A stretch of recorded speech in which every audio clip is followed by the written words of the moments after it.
Anybody? Can't believe it's Friday already. Time just seems like it's one day and then it's weekend. It's like, wow, Friday, it's here already. I'm going to continue reading from my Life Management for Busy Women. And we're on the section called God's Guidelines for Our Body. And today I'm going to read about your body is not your own. We earnestly think we can do whatever we want with our bodies.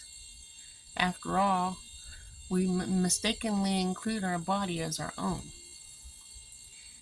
But the truth is, God owns our bodies, and that they are not ours.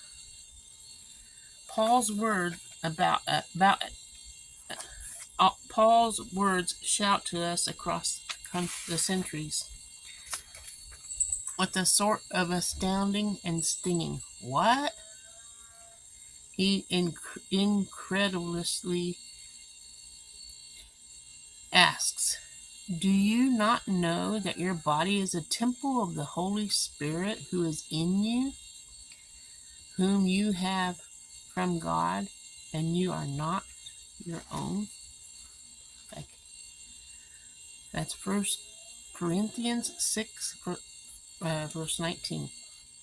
As Paul explains it, now the body is for the Lord. Verse 13. This means that as believers, our bodies have been designed by God for Himself and His purpose, not ours. The body of a believer is to be the instrument of the Lord, and it is to be used for Him and His glory. Verse 20. Therefore, dear one, you and I are called by God to be accepted by God and commanded by God to live according to His rules in such a way that brings glory to Him. Let me explain it this way.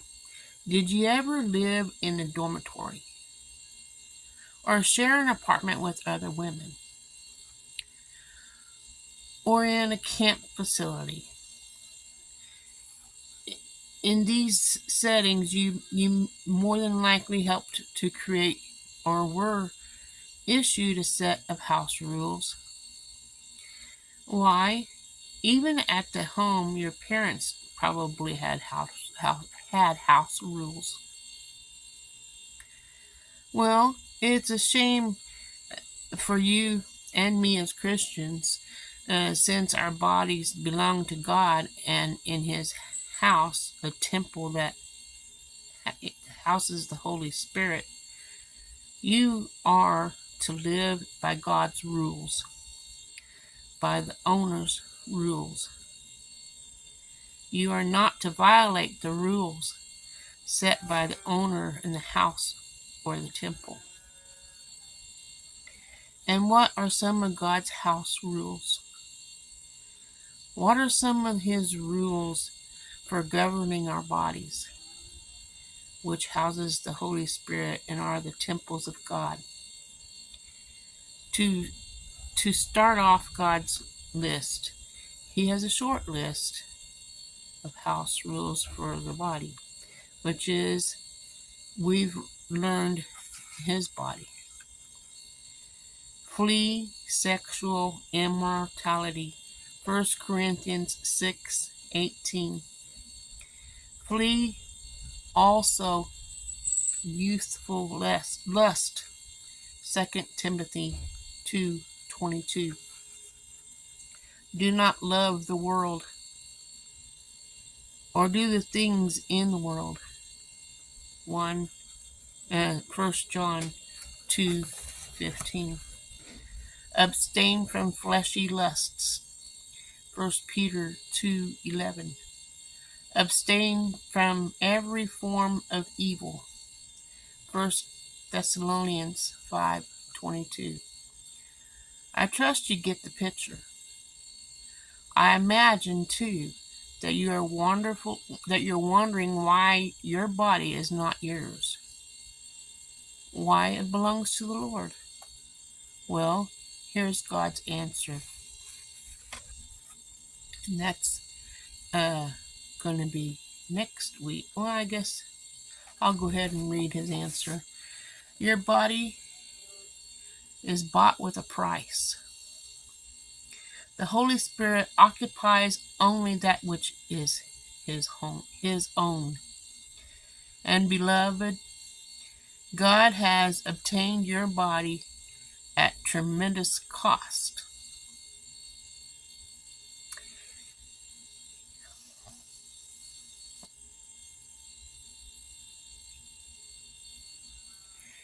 He has purchased you to be his own. Your body was bought with a price. And Jesus Christ, the price to purchase you to be his own. 1 Corinthians 6:20. And how was the price paid? It was with the precious blood of Christ. 1 Peter 1:18 and 19. Therefore, precious sister, you and I as Christians are not our own. No. We are his word. 1 Corinthians 6:20 and John 13 verse 1. Therefore, as one has pointed out, your body has been purchased by Christ and is sanctified by the presence of God himself through his Holy Spirit. We must therefore sanctify it as well by living the life of a spirit, a life of holiness.